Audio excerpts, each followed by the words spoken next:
You're discussing a part of the globe that where the people have, I guess I don't know if you can become used to political violence in their everyday life, and I don't know. The kickoff to this year in this country is certainly we're not approaching that level of regularity with political violence.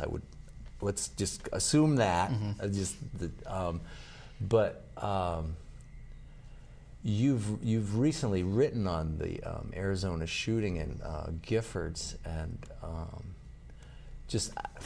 I don't know if I guess step one is that analogy helping you at all, or is that just a real stretch to think about this country being subjected to it? Definitely ratcheting up of violent rhetoric. Well, we definitely, it's funny when you hear about people talking about our time and place and history and so forth.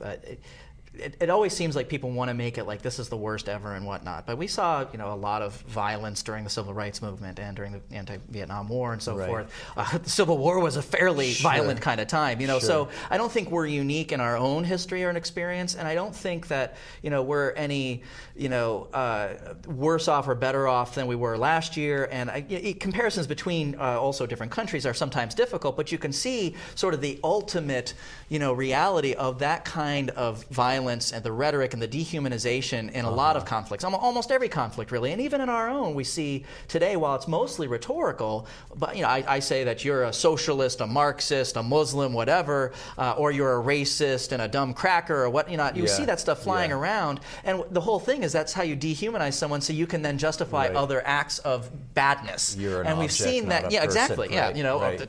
I'm sorry, not to violate Godwin's law, but we're not on the blog right now. I mean, the Nazis did that. You're vermin, you're lice, you're rats, whatever. Once you make you not a human, I can do whatever I want to you now.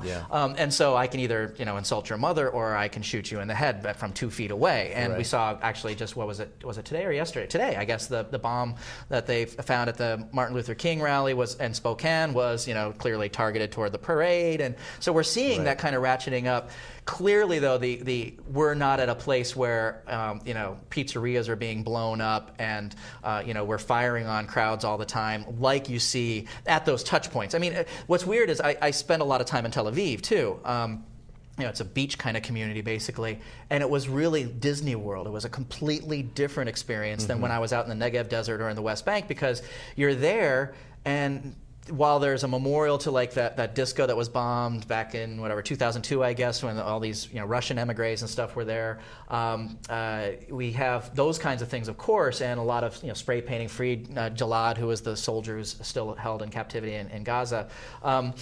All that stuff is there, but really there's hardly any reminder of any war. There's no sense that there was just a war in Gaza and that people are literally living on the rubble of their homes that has not been rebuilt because the Israelis won't let cement in and things like that. So it was this really weird world, and then you just take an hour and a half bus ride or whatever, and you're in this world where I watched gunships and heard artillery fire as there were firefights on the border. So we don't have that kind of stuff there, obviously, and I don't think we're on that way, but anyone can do it. The American exceptionalism can't be, the thing that protects us. We have to be vigilant and engaged in our political process to make sure it doesn't come to that sort of thing, because it could.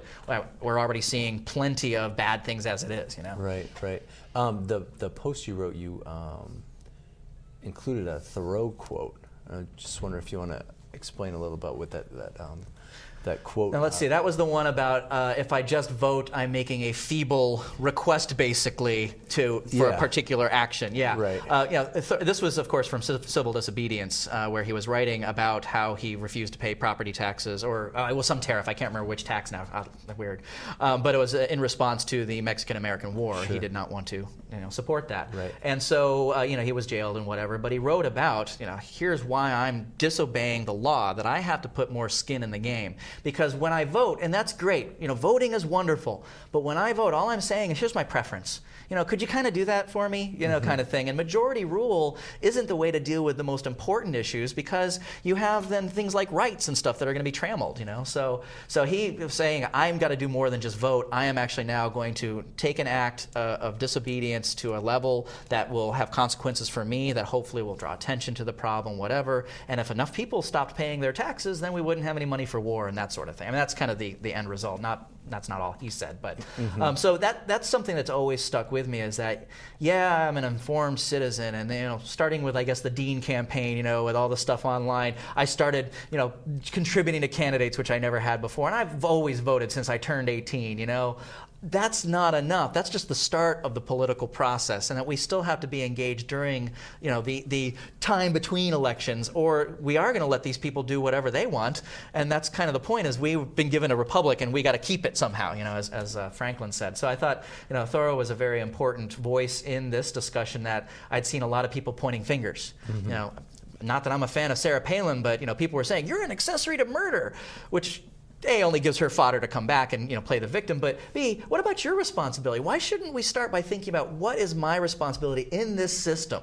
But there's a lot of sense of disempowerment, disenfranchisement, so I understand it, but I try to interrupt people's blame process a little bit and say, instead of blaming Lieberman, instead of blaming Obama, instead of blaming Shumlin, what are you doing right now? And that's a hard switch. We're kind of used to saying it's somebody else's fault, and I'm not blaming anybody for it. That's kind of how humans are in general, and also in our society we've been kind of convinced that we're not empowered, and that there are only certain people who can do things. But one of my big things was, hey, I'm just some schmo, and I'm trying to do things. So they might not work, but I'm trying. Maybe we could all do that. Yeah. I don't know if we have such a good, healthy tradition and a strong rhetoric of democracy, but it does seem like when people do get activated, there's only so far they can push things, and you sort of get this kind of demoralization, and I'm checking out now, and the apathy, and I don't know if that plays a part in it. I think, I'm pretty sure it does. That you've got people who were very active who come back and say, I did my bit, I'm done, or others who say, well, I would try it, but it's not going to work anyway. It's not the 60s, we can't do things. I'm like, well, there's probably more than just sitting around singing Kumbaya, I'll bet, but which is some of the things that I've studied for a long time. It kind of made it my bailiwick, is really peace and justice and how to affect change, and all of it requires a lot of people, so it's not going to work now because a lot of people aren't engaged in that, because we've been convinced that corporate power is too great, the media is all corrupt, the politicians always lie, so what's the point? Throw up our hands, go back to playing our Wii or whatever, If we could do Wii democracy or something like that, that would be awesome. A little virtual, exactly. There, did it.